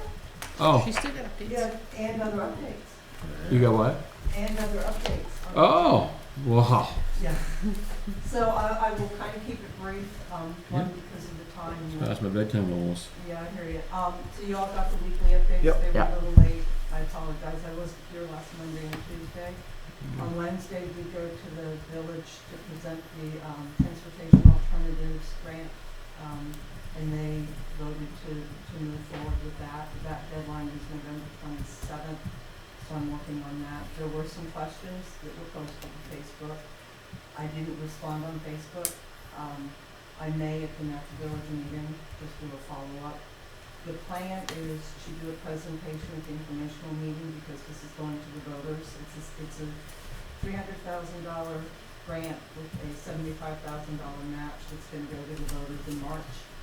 So we're going to do a presentation at the informational meeting prior to the vote, just to let folks know what the $75,000 is. So there was a meeting, and I wanted to go to it, so I missed the initial where they had the discussion about what the plans are, blah, blah, and all that. Now they're just gonna go for the public information meeting for the vote for the money. Right, so it'll be like a full with some slides and all of that presentation. Is before- it gonna take place at town meeting or before? Whenever the informational meeting is, I think that would be the village's portion of the part of the village's portion of the informational meeting. will So, be that. yeah, but the vote is gonna take place at, on town On meeting. town meeting, correct. Yeah. Okay. So as we discussed earlier, working on the municipal planning grant, a good bit of that is already done. It's not that. It's a fairly short application as far as grants go, and did you work on the one last year? No. Oh, okay. But I've So- read it. Okay, so it's not as labor intensive as some, so I'm working on that. The one thing that we didn't have on the agenda was the ARPA. It's on there. No. No, Sean. You sure? Positive. No. Could swear I put it on. Nope. Anyhow, go ahead. So I think you saw the list that I sent out last week, I think it was, maybe Yes. last week, it's just some suggestions. One of the things that I saw other communities do is they would do a survey, and it would say what are your priorities, and it would give kind of like a category of infrastructure, tourism, recreation, those kinds of things, to kind of start the ball rolling instead of, making it open-ended, having kind of categories, and I thought that was an interesting way to go. Then what was also interesting was infrastructure was almost always number one, usually water and wastewater, and then number two was recreation. And I have a suspicion we may be the opposite, recreation and infrastructure, but that's something to think about. We could do a survey and what areas would you like to see, and then kind of go from there. What kind of survey are you proposing, a town-wide survey? A townwide, yeah, you could do it like a Survey Monkey have, kind of like Span did, couple, 3 months ago. Yeah. And do your paper copies and then do it online and have it on front porch form, that kind of thing. Wherever there's a meeting, have some at the library, the rec commission, wherever. Yeah, but we're limited how we can use that money. Well, so if you say, that's why if you do categories, because, and then I think you would have to explain, the infrastructure is basically water and wastewater. The recreation is much more wide open. You could use it, again, for police, fire. We could use it to, upgrade the computer system here. However we want to do Zoom meetings, that was another one. So if we have the categories with an explanation, here's an example, I think that would work. Yeah. I don't know if I should bring this up here now, but I think it has to come up at some time. There's a town, there's a village, but there's Swan. I think this discussion should take place somewhat with the trustees with all the money that's gonna be coming here to Swan and what might be better for the community as a whole. Some of these things, might, such as a downtown, one area, that we might be able to prop up a little bit, but we're gonna have to work together to do that. The southern growth district would be another area, of course, then we'd have to work with St. Albans a little bit on that too, but, those are a couple of things that are gonna take more than just the select board. Well, and I don't wanna have, where does planning commission fit in? Yeah, I agree with Ed on a couple of fronts. I think that one is, yes, we are the town, yes, there's money allocated to separate entities, but I think there's some portion we have to think as a whole. I know the village has asked for a joint meeting to talk about some of these things, and maybe we could, make some kind of compromise on some of the things that we need to work together on, and some there's not, but I think as a whole, I think it's probably best that we do. Definitely, because I think it's, for Swan to benefit totally from this, we're all gonna have to work together. And, we gotta start doing it. So I think it's important that we get that meeting, if we can, sooner than later, before budgets come out. And if there's something we wanna work on as a project together, then, we put the resources together. So, go ahead. At the administrator conference I went to last week, I sent out everyone a copy of the ARPA discussion there. And there are 40 altogether in attendance from different parts of the state. Only one of them has actually applied money to something so far, and that was for a small playground. But the funds don't have to be committed until 2024, and the recommendation is to wait and plan ahead rather than start spending right Well, that's away. why you've only got one submission. And you got till 2026 to spend the money at once you've come up with your plan. Yeah, and also they stated that there's federal legislation coming up that is going to better explain what can qualify for it and how you go about getting it and getting approval and so forth. Right now, if you spend it, you have to, by next April, send in a report on what you spent it on and how much. And they could very well say, you spent it on the wrong thing, and then you have to creep. So the recommendation is to wait and see and plan ahead and do stuff the right way. Yeah, I'm not certainly suggesting that we plan to spend now. I'm suggesting that we get No, together and I'm have not a conversation to say, No, I'm let's not look far commenting on enough ahead. what you said. I'm just Okay. saying Yeah. what's out there right now Yeah. as far as, the ability to do something with it. Everyone is confused because there's no guidance right now. They just appropriated all this money and didn't really, except for a few things that are clear, they didn't really give a lot of guidelines on whether this and this and this is going to also be included. So, what I'm saying is more information is coming down the pike on how to go about spending it and what to spend it on. If we can have a 2, 3, 4-year plan, things that we see coming down, let's start that conversation now instead of waiting, we And should then have. once the rules become clear, then you can tell whether Exactly. they apply or not. Normally, grants are like the one we did tonight, where you apply and specify what you want money for in Right. advance, and then if they approve it, then you get the money. But this one's kind of in reverse, where they gave everyone the money, but didn't really say with certainty for a lot of things what you can spend it on. So we're just wait and see right now. All right. Anything else, Elizabeth? Three more things. Regional planning is having a webinar tomorrow on the ARPA funding, so it's from 6 to 7, I believe, so I'll be in on that just to see what information they have. VHB, that if you remember, was the consultant for the downtown scoping study. They are consultant for V-Trans, and they've asked me to do an interview next week on the economic development impacts of the LVRT. So we're gonna do that from 3 to 5. I was gonna see if Kathy Lavoy, who from regional planning has been heavily involved in the LVRT, or if that's who would like to join me from a recreation standpoint, so that there's a couple of voices there. So I'm doing that next week. And then I'm doing an article for the Vermont Business Magazine on the future of Franklin County. Awesome. Okay. Any publicity is better than that. Yeah, that's what I thought. Anything else? And that is it for me. Great. Thank you for your updates. Thank you. Oh, I got a question. Can I ask a question? You sure can. Have you set up the meeting yet for the Southern Coast District? With, I have sent multiple texts and not gotten a response, so I'm actually going to reach out to Neil in the morning, who seems to be the magic man, and see if he can do that. I think somebody from the Swanton Selectboard should be there. Okay. Okay. And, Are you volunteering? well, it's on the economic development, so yes, Okay. I'm volunteering. Okay. Yeah. So are you better early in the morning, late in the evening? Well, you're talking 4:30 in the morning. I'm available. Yeah. It sounds earlier the better from what you just said. Good luck with that. No, I think probably like 6 o'clock in the evening would probably be better for me. If but I can work it in if it has to be a different time. Okay, I think probably evening works for just about everybody. Yeah.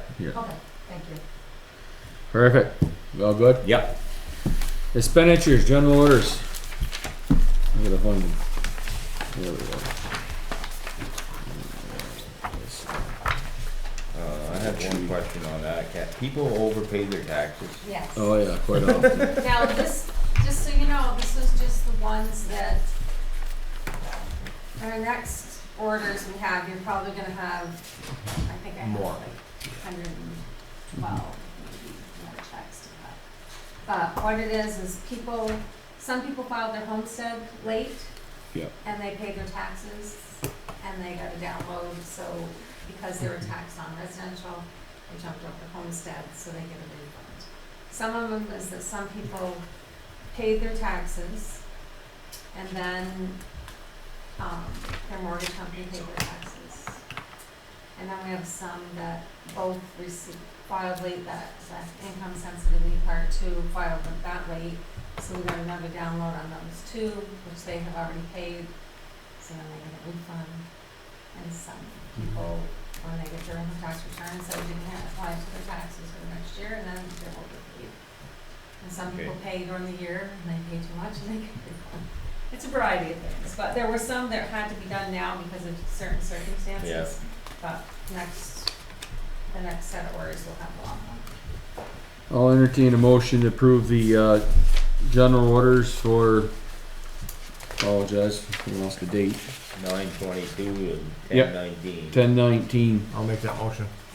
I will second. Alright, any other discussion? I see that on here for pressure washing the deck, it got done at the depot. I did. Yeah, okay, good. Yeah. Thank you for, We're gonna have to look at I'm storing glad in the summer. okay, It's too cold. yeah, yeah. Okay. And I don't, there was somewhere I had a question, but I don't think it was on here. Anybody, any other question, discussion? All in favor, signify by saying aye. Aye. Opposed, ayes have it.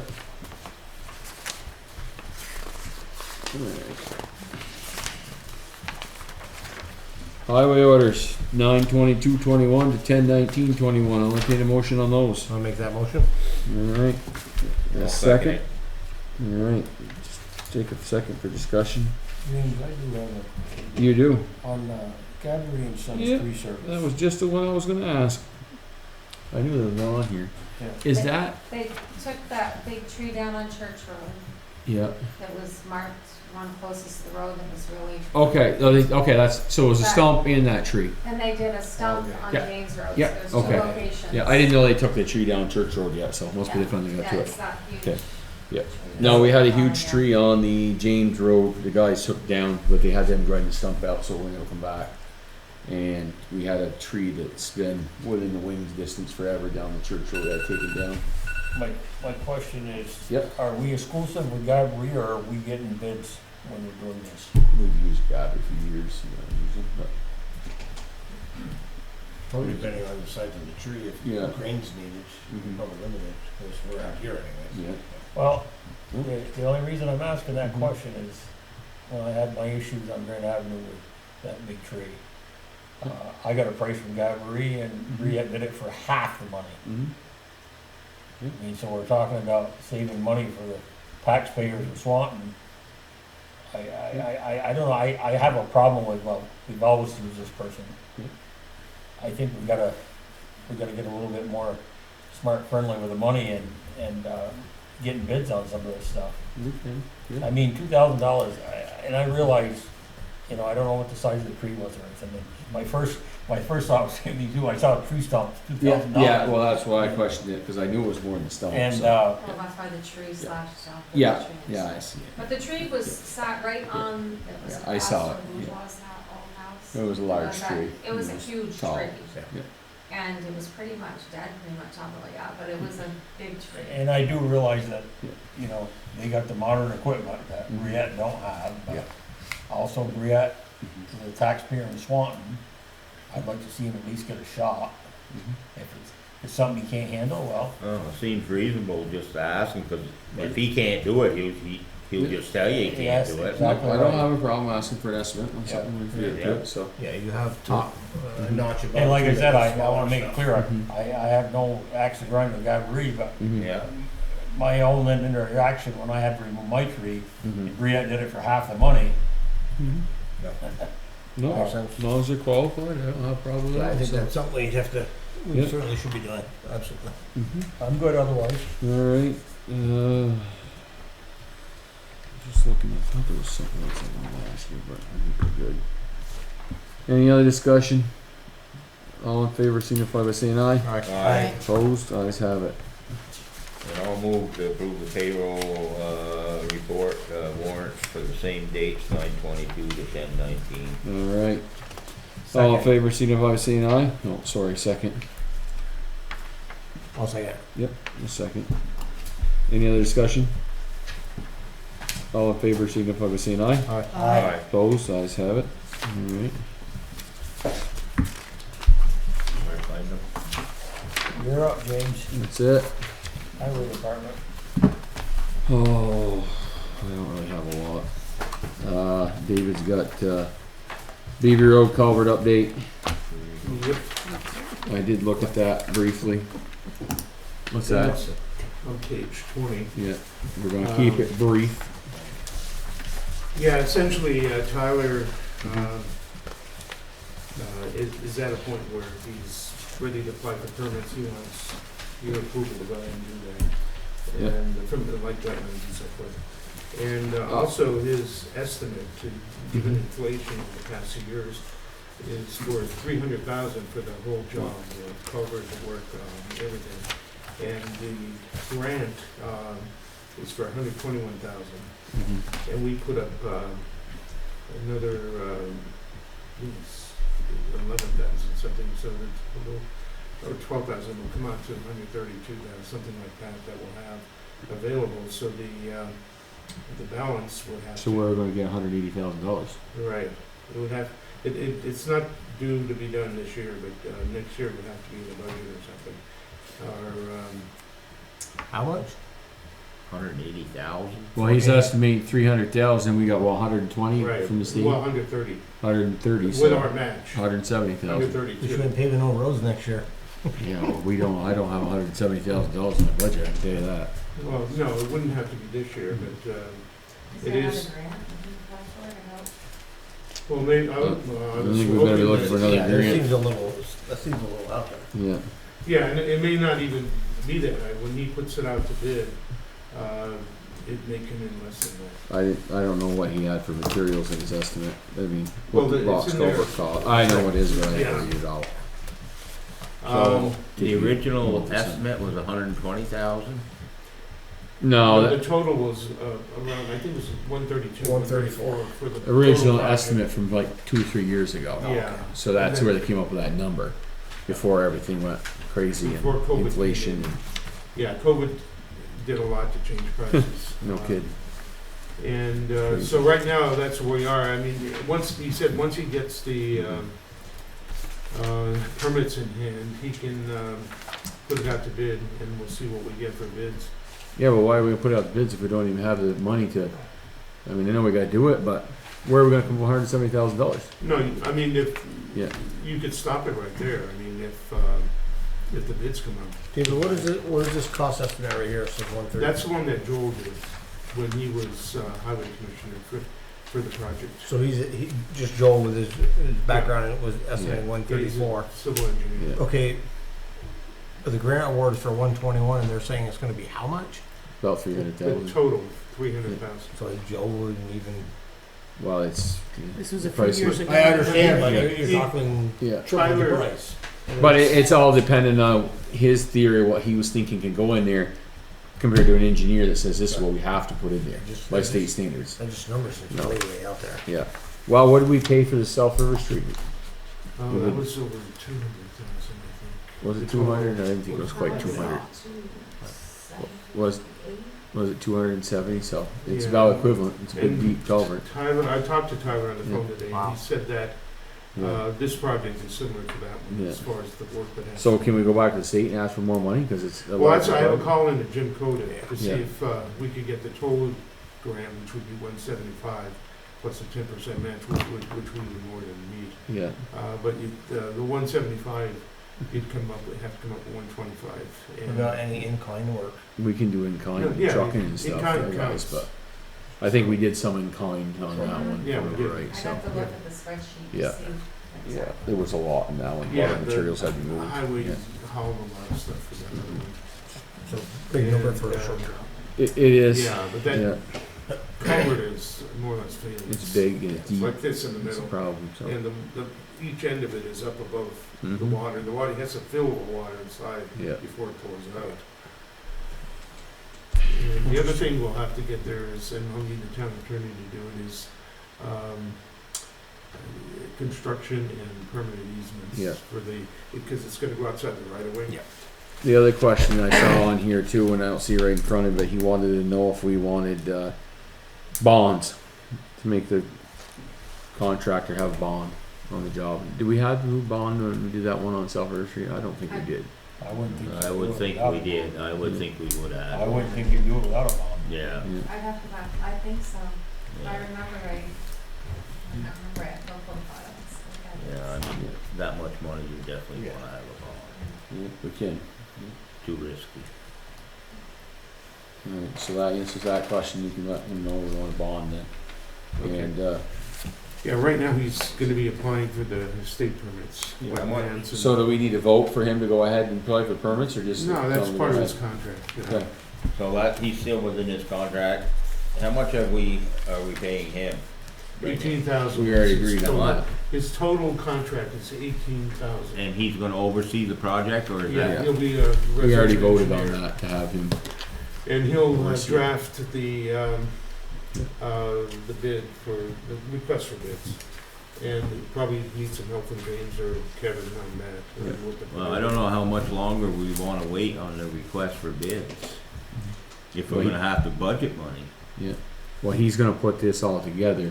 It won't go out Right. bid till probably January or whatever. He So said then how are we gonna come up with the money if we need money, if we don't budget for it? Well, you have to Are we put it gonna in- stick something in there now?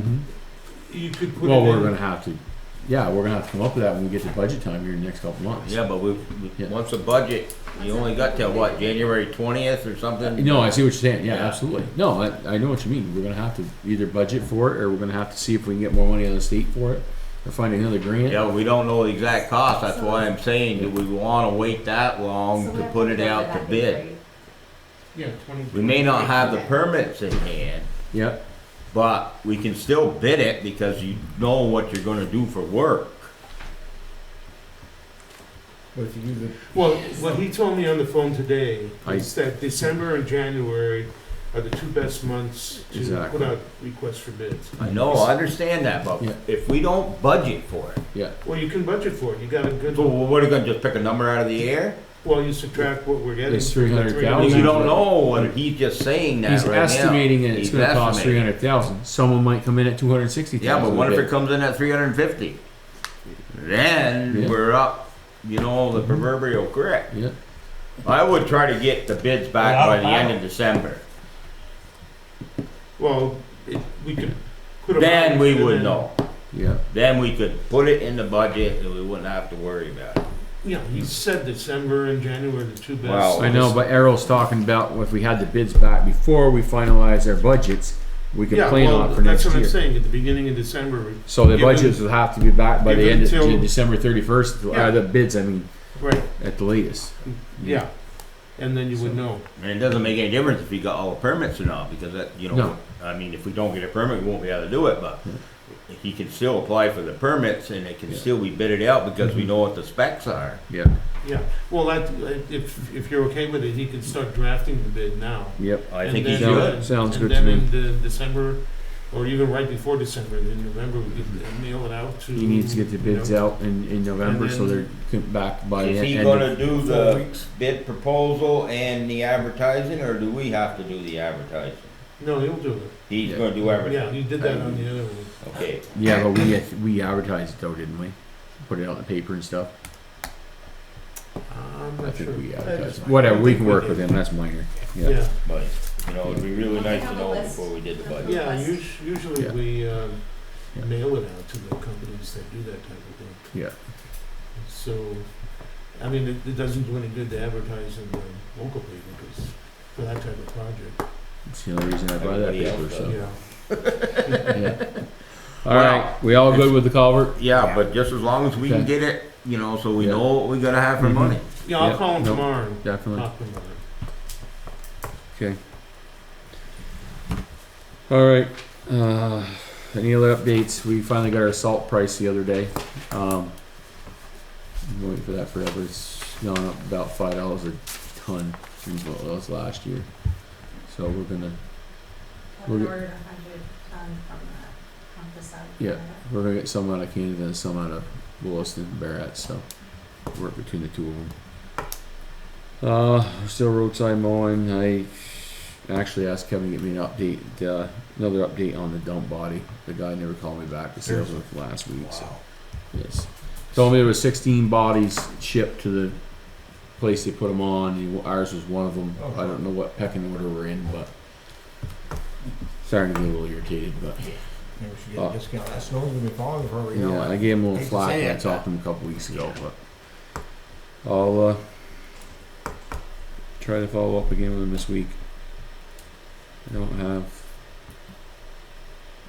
anything. Guys had some trees to clean up and stuff from the windstorm the other night, but we got all our winter sand in. That's done. Now we're getting our salt in, so our shed will be full of salt. About all I got. Anybody got anything else for the highway? Uh, we have a budget schedule now. I looked down through it. There's no thing about the police on there, is there? No, the board usually doesn't do that. They'll create a contract with a price and give it to the board.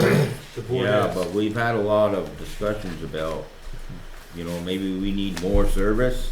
Well, if you wanna put out the bid, that's a different. No, that's a no, policy we're not, decision. I'm not talking putting out the bid, I'm just talking about. We need to have a discussion amongst ourselves. Yes. Yeah. What service we want to be Right. providing to us. Yeah, we need to have that I think it's a discussion. good point.